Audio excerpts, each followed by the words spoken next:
O ano do Judiciário começou com uma polêmica entre o Conselho Nacional de Justiça e a Advocacia Brasileira. A Resolução 591 de 2024, aprovada pelo Conselho, estabeleceu que as sustentações orais, ou seja, as defesas que advogadas e advogados fazem durante os processos, passem a ser gravadas em vídeo e enviadas para os tribunais. A norma gerou uma intensa mobilização em defesa das prerrogativas da advocacia, que entende que gravação não é sustentação oral e fere os princípios do contraditório e da ampla defesa. Direito é assunto de cidadania e é sobre isso que eu converso agora com o presidente da Ordem dos Advogados do Brasil, Seccional DF, o advogado Paulo Maurício Siqueira, o Poli. Presidente, obrigado pela sua participação em nossa entrevista. Seja bem-vindo ao estúdio da TV Senado. Obrigado, é um prazer estar aqui na TV Senado para esclarecer a população desse tema tão importante. Então, vamos começar explicando, o que diz essa norma, que história é essa de gravações para sustentações orais, quer dizer, por gravação de vídeo para sustentações orais. O que diz essa resolução do Conselho e por que a Ordem dos Advogados do Brasil tem sido tão enfática em pedir a suspensão dessa norma? Nos últimos anos houve a tecnologia e a digitalização de todos os processos. E após a pandemia se iniciou também os julgamentos virtuais com mais ênfase. Esses julgamentos virtuais têm sido utilizados como regra pelos tribunais e a partir dessa resolução se tenta limitar ainda mais a atuação da advocacia, determinando que não haja sustentação oral no ato do julgamento, e sim que haja uma gravação pela advocacia e envio aos tribunais dessa sustentação oral para dali verificar se o magistrado vai ou não assistir esse momento emblemático da defesa para que ocorra o julgamento dos colegiados com a participação efetiva da advocacia. E isso nos parece completamente irregular e ilegal, porque, na verdade, acaba com a capacidade do processo ter a sua análise inteira com a participação da advocacia. Sem uma sustentação oral, você não consegue, pela advocacia, ter a demonstração das peculiaridades do caso, a explicação dos fatos, principalmente a explicação dos detalhes que, naquele momento, convencem o julgador. A sustentação oral é um ponto fundamental da defesa. E gravado, a gente tem muita dúvida se, de fato, vai ter a eficácia e a participação dos magistrados. Será que eles vão assistir esse vídeo? Qual é o controle que nós vamos ter? A gente já está num período de pós-pandemia de que, na verdade, as atividades presenciais têm que retomar. E a gente acha que a defesa efetiva, com o julgamento presencial e a sustentação oral sendo realizada, tem muito mais eficácia do que esses julgamentos virtuais que a gente não tem controle da participação efetiva dos magistrados, como são feitas as decisões. Então, a OAB se insurgiu fortemente contra, lançamos uma campanha que vídeo gravado não é sustentação oral. Nosso presidente Beto fez essa frase, essa ênfase na sessão do plenário do Supremo Tribunal Federal, na abertura do ano judiciário, e nós vamos dar ainda mais ênfase nessa campanha nas próximas semanas. A resolução, até o próprio texto da resolução defende as normas sob a alegação de que isso vai dar mais transparência, mais celeridade à justiça, que são padrões, parâmetros que já fazem parte dos julgamentos do STF e do TSE especificamente, e que, no final das contas, essa resolução ela estaria simplesmente padronizando os julgamentos eletrônicos que já acontecem em todo o âmbito do judiciário. O senhor concorda com esse posicionamento do CNJ? Eu não concordo pelo seguinte fator. Nós não somos contra a tecnologia. Em determinados julgamentos em que haja participação do Ministério Público da Advocacia e se entenda que pode haver o meio eletrônico, ok.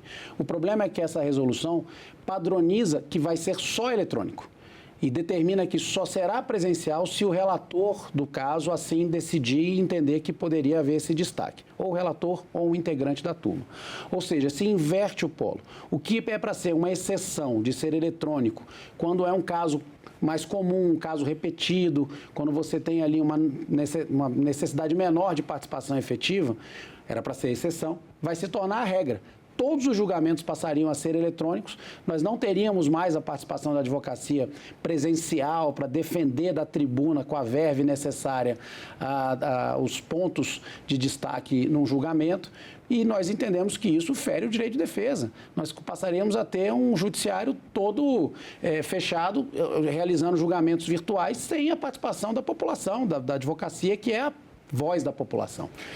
Os julgamentos eletrônicos, esses julgamentos virtuais, me parece que é algo que dificilmente vai ser suprimido da justiça hoje. Há muitos comentários de que isso tem garantido acesso à justiça, mais celeridade também nos trâmites judiciais. Mas, por outro lado, esses julgamentos, quer dizer, um ponto que tem sido bastante discutido nesse sentido é que a defesa assíncrona é que seria o problema. Vou tentar explicar isso ou pedir para que o senhor explique. Qual é a diferença, né? O que seria esse julgamento síncrono, julgamento assíncrono? Parece uma coisa, talvez, elementar para a gente aqui, mas muitas vezes o cidadão e a cidadã que estão acompanhando essa discussão, para quem nós vamos falar daqui a pouco também, não entendem bem essa diferença.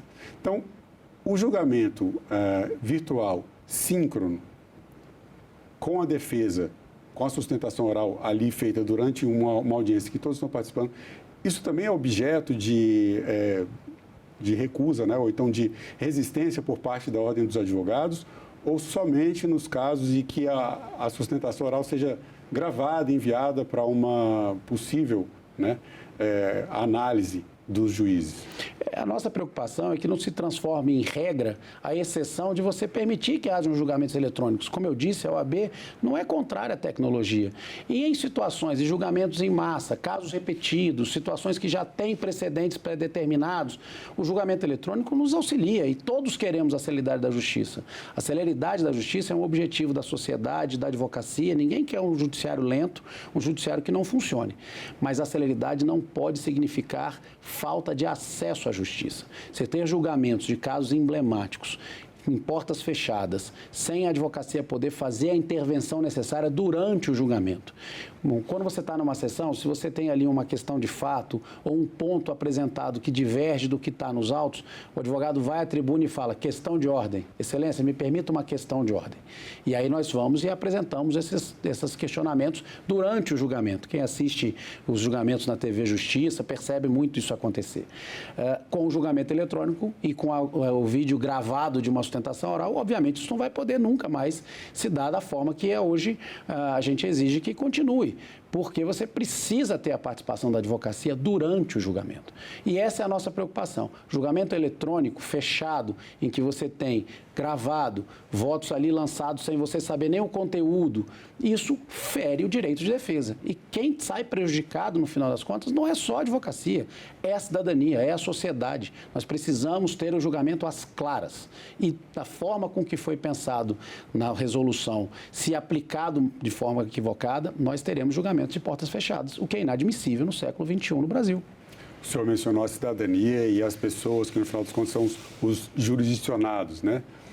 Por que essa discussão interessa à sociedade? Porque não é uma discussão que interessa apenas à advocacia e o sistema judiciário como um todo. Na verdade, a advocacia, quando ali atua, ela é a voz da população. Então, quando a dona Maria estiver com o seu processo, quando a empresa X estiver sendo analisada a sua questão, somos nós que levamos a voz desse direito, e é por isso que a sustentação oral é tão importante. Se nós não tivermos a participação direta, nós passaríamos a ser só meros protocoladores de documentos, e não é isso que o judiciário tem que entregar para a sociedade. Então, nós precisamos, sim, da sustentação oral, das audiências presenciais, que a gente retome as atividades como era antes da pandemia, obviamente respeitados os meios tecnológicos que facilitam a vida, né? Você pode ter uma audiência telepresencial de um juiz está participando na comarca e um advogado está participando de outro local, mas ser ao vivo, ter a intervenção direta, isso é essencial para que a justiça aconteça.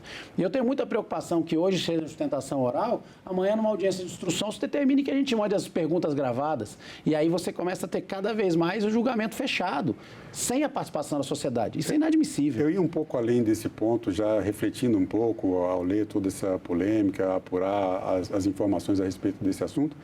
No final das contas, aqui a resolução ela trata das sustentações orais, são as defesas dos advogados, mas não menciona os cidadãos e cidadãs que nós estamos, sobre quem nós estamos falando agora. O senhor acredita que, no limite, uma resolução como essa, mais à frente, leve a uma virtualização total do judiciário, quer dizer, testemunhos, depoimentos dos próprios jurisdicionados, seria começar tudo a ser gravado e não ter mais essas audiências presenciais, como acontecem hoje? É uma preocupação que eu tenho, porque a tecnologia está aí e tem meios para que isso aconteça. Mas, como eu disse, a tecnologia não pode transformar o judiciário num poder fechado, afastado da população. E a sensibilidade do magistrado ouvir um testemunho, ouvir a sustentação oral e dali tirar suas conclusões, isso não pode mudar. A inteligência artificial, ela nos ajuda, mas ela não substitui a presença do advogado. Nós somos indispensáveis à administração da justiça exatamente por isso. A gente tem que participar do processo. Hoje, quando o Supremo Tribunal Federal define uma tese, ele só define porque um advogado apresentou essa tese para ser submetida à análise do tribunal. Então, ao invés de fechar as portas, elas têm que estar escancaradas para que a população e a advocacia participem do processo. E a sustentação oral gravada, ela limita demais essa discussão, porque você não vai ter a interação com o magistrado. Eu já fui fazer sustentação oral e o magistrado me fez uma pergunta durante a sustentação oral. Quem ganha com isso é o processo, porque vai estar ali sendo esclarecido o ponto fundamental para que aconteça esse julgamento. Os julgamentos virtuais e a sustentação oral gravada não permitirão que isso aconteça. Há alguns juristas que consideram que a resolução 591 chega ao limite da inconstitucionalidade. O senhor considera que a resolução fere a Constituição? Ela fere o direito de defesa que está previsto no artigo 5º da Constituição. Então, ela sendo mal aplicada, ela é inconstitucional. Eu repito, nós não somos contra a tecnologia. É possível, em determinados julgamentos, quando você tiver uma situação repetida, com precedentes para serem aplicados, você pode ter a virtualização para você ter a dinâmica mais rápida e o acesso à justiça. Mas não pode ser isso um uso exclusivo do judiciário. Um dos grandes problemas da resolução é que define que só o relator vai dizer se a sustentação oral vai acontecer ou não. Isso é um direito da defesa. Se eu, advogado, entender que naquele caso há uma pertinência, eu vou fazer o requerimento e o julgamento tem que sair do aspecto virtual e ser julgado de forma presencial. É assim na maioria dos tribunais hoje. O TJ do Distrito Federal faz isso. O advogado pode destacar o processo do julgamento virtual e passar para o julgamento presencial. Ok, assim funciona. Se o advogado entender que o virtual está indo caminhando bem e que não precisa, também pode ser e você tem a celeridade. Mas não podemos limitar a atuação da advocacia, que é fundamental para a defesa da nossa sociedade. O senhor mencionou o TJ do Distrito Federal e outros tribunais têm entendimentos, cada um com entendimentos diferentes, os superiores tribunais com seus entendimentos, os ministros com suas opiniões diferentes a respeito desse assunto. Agora, a resolução do CNJ, ela é mandatória em relação aos tribunais, quer dizer, uma vez aprovada, ela foi suspensa, enfim, para uma adequação de prazo, até por questões tecnológicas. Mas, considerando que, da forma como foi aprovada, ela seja aplicada, ela é mandatória para os tribunais ou existe uma autonomia desses tribunais para decidirem, não, aqui nós vamos fazer assim, nós vamos acatar em parte ou não? Qual é a regra nesse caso? Em tese, o CNJ regula a atuação de todos os tribunais do Superior Tribunal de Justiça para baixo. O Supremo Tribunal Federal não se submete ao CNJ. E nos termos da resolução, eles precisariam seguir essa determinação de que todos os julgamentos seriam virtuais e que só quando o relator ou um membro do colegiado fizesse um destaque, passaria a ser o julgamento presencial, o que faria com que os tribunais passassem a ser, na verdade, um grande recebedor de documentos via e-mail. A gente não teria mais os julgamentos presenciais, só quando o magistrado entendesse. E o magistrado é uma das partes do Poder Judiciário, ele não é sozinho a atuação do processo. Ele precisa ouvir a advocacia, ele precisa ouvir o Ministério Público. E nós podemos também fazer destaques, quando acharmos que é o caso, o julgamento se dá na forma presencial. Por isso que a resolução hoje, se aplicada a ferro e fogo, me parece, sim, inconstitucional e merecerá as discussões cabíveis, caso não haja revisão pelo órgão, pelo CNJ, que é o que a gente espera. O ministro Luiz Roberto Barroso, atendendo ao pedido da mobilização da OAB, suspendeu os prazos, determinando que os tribunais se adequem a uma questão tecnológica, há várias questões envolvidas, mas ele não atendeu ao pleito de suspender, né? Ele suspendeu o prazo, mas não suspendeu a norma. Por enquanto, ela permaneceu válida com esse tempo de adequação. Na decisão do ministro Barroso, ele defende que essa norma, na verdade, está seguindo parâmetros do STF, do TSE, como eu já comentei no começo da entrevista. E aqui eu trago um excerto, né, uma partezinha dessa decisão, que ele defende que a resolução ela traz um alto grau de transparência e de funcionalidades garantidas à advocacia. Por que visões tão antagônicas? Porque o CNJ traz uma visão antagônica, completamente diferente do que a OAB tem manifestado em relação a essa questão. Porque eu acho que a resolução, desculpe, me parece que a resolução parte do princípio de que ela teria um controle da aplicação da sua regra. Quando você grava uma sustentação oral e envia ao tribunal, ninguém nos garante que os magistrados assistirão aquele documento, aquele vídeo produzido e vão, portanto, ouvir as razões da defesa. E talvez nos tribunais superiores, no Supremo Tribunal Federal, com um número menor de ministros, com pautas e temas específicos, funcione bem a gravação. E eu já ouvi colegas advogados e advogadas que acham que funciona direitinho, porque tem retorno dos ministros de que assistiram. Mas quando você vai Brasil afora, com centenas de tribunais, com magistrados, cada um pensando de uma forma, a tendência é que nós, a advocacia, enxergamos, é que, na verdade, vai se fazer um vídeo para ninguém assistir, falando de forma clara.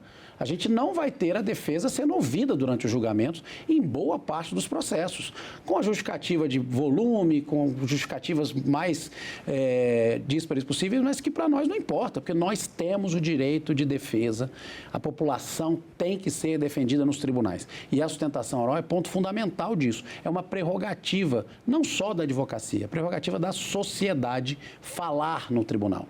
E é uma prática centenária que precisa ser defendida. E o vídeo gravado não é sustentação oral. Se ele ficar só na caixa de e-mail do assessor e ninguém assistir aquele vídeo, não serve para nada. E esse controle nós não teremos. Por isso que nós somos contrários. Existe uma desconfiança em relação a essa análise, a garantia de que os vídeos serão realmente assistidos pelos magistrados? Eu ouvi, inclusive, de uma advogada conversando sobre esse assunto alguns dias atrás, que ela, quando pedem um vídeo gravado, ela prefere não gravar, porque ela acha que aquilo é absolutamente inútil, que não vai ser visto, então ela se recusa. Está muito radical esse posicionamento. Existe alguma forma de garantir que o vídeo seja ou fosse assistido pelo magistrado? Eu não vejo forma de se garantir que seja assistido e é por isso que muitos se recusam a realizar. Porque gravar um vídeo e enviar para que não tenha eficácia alguma é uma forma até de insurgência não gravar. Como eu disse, nós não somos contra a tecnologia e em determinadas situações pode ser que o vídeo agrade e resolva. Há magistrados recebendo advogados para despachos, que nós chamamos, por meio telepresencial. Funciona. A gente não é contra que a gente use os meios disponíveis para agilizar o processo. Mas é algo que não nos garanta que vai haver a efetiva defesa, não será aceito pela advocacia, porque senão a sociedade deixa de ter a sua interação indispensável com o tribunal. O tribunal precisa bem ouvir a causa, e a sustentação oral é um dos momentos para isso, para bem julgá-la. Se você não tiver as razões bem postas, o magistrado não consegue fundamentar a sua decisão. E a sustentação oral é ali o ápice do momento em que você leva todos os seus argumentos. Veja, o tribunal de segunda instância é o momento em que você define os aspectos de fato do processo. Se você não tem uma sustentação oral naquele momento, como é que você vai garantir que aquele processo está sendo julgado às inteiras, com todas as suas peculiaridades? A sustentação oral é indispensável por isso.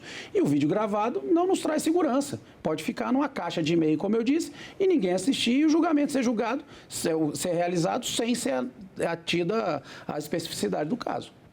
No final de janeiro, perto da data, 3 de fevereiro, quando começaria a valer a norma, a Associação Brasileira da Advocacia Trabalhista, em visita ao Tribunal Superior do Trabalho, obteve uma conquista, fez um pleito também, seguindo também o mesmo pleito defendido pela Ordem dos Advogados do Brasil, e conseguiu com o presidente do tribunal, que levou o caso ao plenário, o ministro Aloysio Corrêa da Veiga, e um dia depois eles publicaram uma nota com regras transitórias para essa aplicação da resolução do CNJ.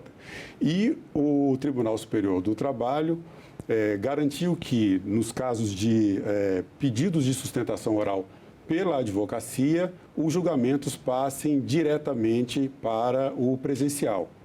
Essa vitória da Abrat, ela deve irradiar por outros tribunais?